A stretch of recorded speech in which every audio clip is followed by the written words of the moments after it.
Здравствуйте, дорогие четвероклассники! Меня зовут Ирина Николаевна, и сегодня мы с вами вновь встречаемся на уроке математики. Ребята, я очень рада видеть ваши добрые лучистые глазки. Давайте подарим частичку хорошего настроения друг другу. Улыбнитесь и произнесите слова, как сказал поэт. Чтоб на капельку солнца прибавилось в мире, чтоб на капельку счастья прибавилось в мире, чтоб на капельку радостней сделалась наша жизнь. Ребята, чтобы спорилось нужное дело, чтобы в жизни не знать неудач, в математике мир отправляемся смело, в мир примеров и разных задач. Урок. Тема нашего урока – письменное умножение на двузначное число. Сегодня на уроке узнаем письменный прием умножения на двузначное число. Научимся выполнять письменное умножение на двузначное число, пользуясь алгоритмом. Сможем применить свои знания в жизни. Ребята, у нас сегодня необычный урок. А необычен он тем, что у нас в гостях знакомый вам герой одной из увлекательной трилогии замечательного русского писателя Николая Носова, посвященная жизни необычных крошечных человечек-коротышек. Это Незнайка. Ребята, послушайте, пожалуйста, историю, которая произошла с Незнайкой. Однажды Незнайке приснился сон. Ему снилось, что он знаменитый путешественник и что он путешествует по стране математика. На своем пути он столкнулся с препятствием, которое пройти нужно, если выполнив задание. А вы знаете, что Незнайка не силен в математике? Мы поможем ему? Готовы? Тогда начинаем. И вот первое препятствие. Незнайка не может решить пример и обратился к своему другу Знайке за помощью. Знайка сказал, что знает удобный способ решения этих примеров и решил вам рассказать и Незнайке. Ребята, мы с вами научились умножать на двузначное число, применяя распределительное свойство умножения. Помните, как это было? Допустим, надо перемножить числа 79 и 47. Заменяем второй множитель суммой разрядных слагаемых. Умножаем 79 на 40 и на 7. Складываем полученные результаты. Их еще можно назвать неполным произведением, потому что каждая из них – это часть всего произведения, которое равно 3713. Но согласитесь, что вычисление получилось не очень легким и довольно длинным. А ведь вы уже умеете выполнять письменный прием умножения на однозначное число. Давайте попробуем столбиком умножать и на двузначные числа. Возьмем это же числовое выражение 79 умножить на 47. Но запишем его столбиком. Не забываем, единицы второго множителя пишем под единицами первого множителя, а десятки под десятками. От этого правила мы отступаем только тогда, когда умножаем на числа, оканчивающиеся нулями. Начинаем умножение. И здесь мы также воспользуемся распределительным свойством умножения. Хотя в записи столбика есть кое-какие отличия в последовательности выполнения действий по сравнению с записью в строчку. Во втором множителе 4 десятка и 7 единиц. Умножать первый множитель сначала будем на единицы второго множителя. 9 и 7 – 63. 3 пишем, 6 запоминаем. 7 десятков умножаем на 7 – 49 десятков. Да еще 6 десятков, которые запоминали – 55 десятков. На единицы мы умножили. Первое неполное произведение равно 553. Переходим к умножению на десятки. Теперь 79 будем умножать на 4 десятка. И поэтому записывать ответ начнем под десятками. 9 умножаем на 4 десятка. 36 десятков. 6 десятков пишем под десятками. А 30 десятков, то есть 3 сотни, запоминаем. 7 десятков умножаем на 4 десятка. 28, ну уже сотен.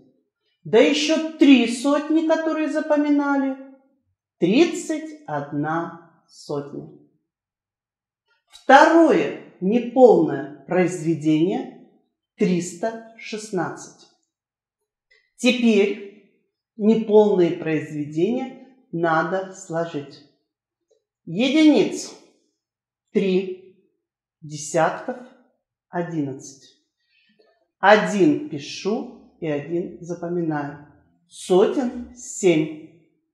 Единиц тысяч 3. Произведение чисел 79 и 47 равно 3713. Ну что, ребята, вы поняли, как все просто? Конечно, если вы хорошо знаете таблицу умножения. Так можно умножать не только двузначные, но и трехзначные, четырехзначные, любые многозначные числа на двузначные. Вот, например, хочу я умножить 1719 на 24. Записываю, начинаю умножать на единицы. 9 и 4 – 36. 6 пишу, 3 десятка запоминаю. 1 десяток умножить на 4 – 4. Да еще 3 – 7. 7 и 4 – 28. 8 сотен пишу, 2 запоминаю. 1000 умножить на 4 – 4000. Да еще 2 – 6000. Первое неполное произведение. 6876. Умножаю 1719 на 2 десятка. Не забывайте, когда умножаем на десятки, запись начинаем под десятками. 9 умножаем на 2 десятка. 18 десятков. 8 пишем под десятками. Единицу запоминаем. 1 умножить на 2 – 2. И добавляем 1 – 3. Пишем под сотнями. 7 2 – 14. 4 пишем под тысячами. Единицу запоминаем. 1 умножить на 2, да еще 1 – 3. Второе неполное произведение 3000 1438. Складываем неполные произведения.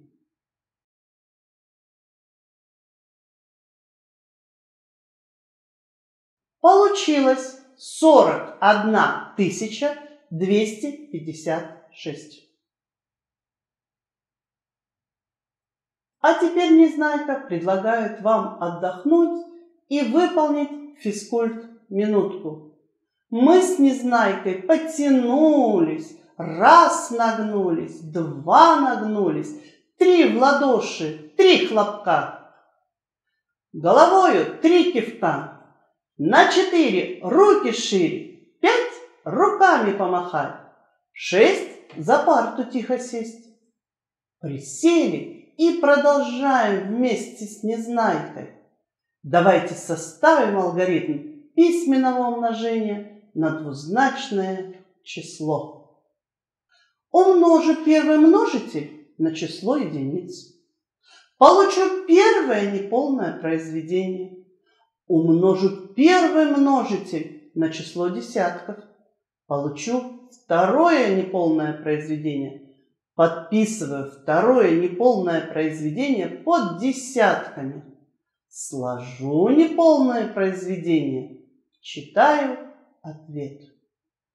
Ну что, проверим, как вы поняли способ письменного умножения на двузначное число.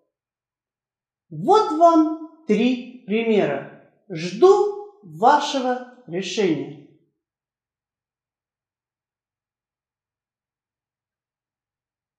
А теперь проверьте ваше решение. Если у кого-то не такие ответы, не беда.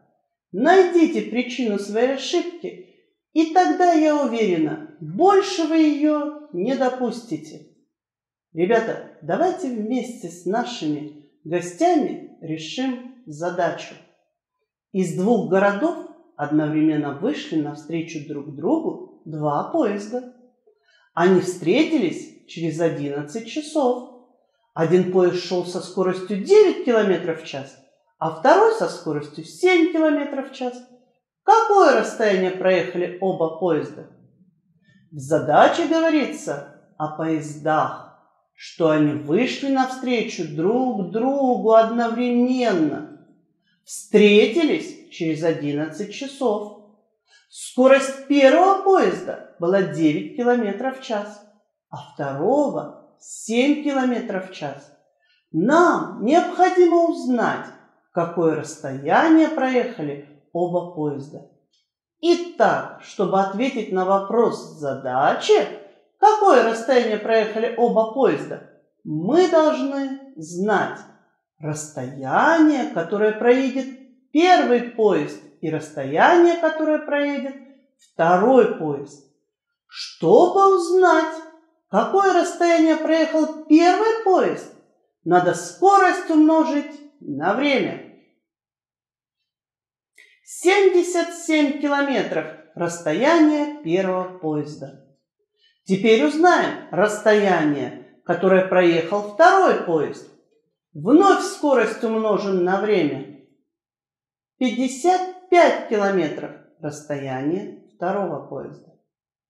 Зная расстояние первого поезда и расстояние второго поезда, можем ли мы теперь узнать расстояние, которое проехали оба поезда? 176 километров. Вот мы и ответили на вопрос задачи. Ребята, еще эту задачу можно решить другим способом. Надо сложить скорость первого поезда и скорость второго поезда. Получится общая скорость поездов. 16 километров в час. Затем умножим на время, которое они были в пути. 176 километров, расстояние которое проехали 2 поезда. Незнайка и Знайка благодарят вас, ребята, за работу на уроке. Урок сегодня был удачным. Не прошел для вас он зря. Вы все очень постарались. Вам понравилось, друзья? Давайте подведем итог нашего урока. Сегодня на уроке мы узнали письменный прием умножения на двузначное число.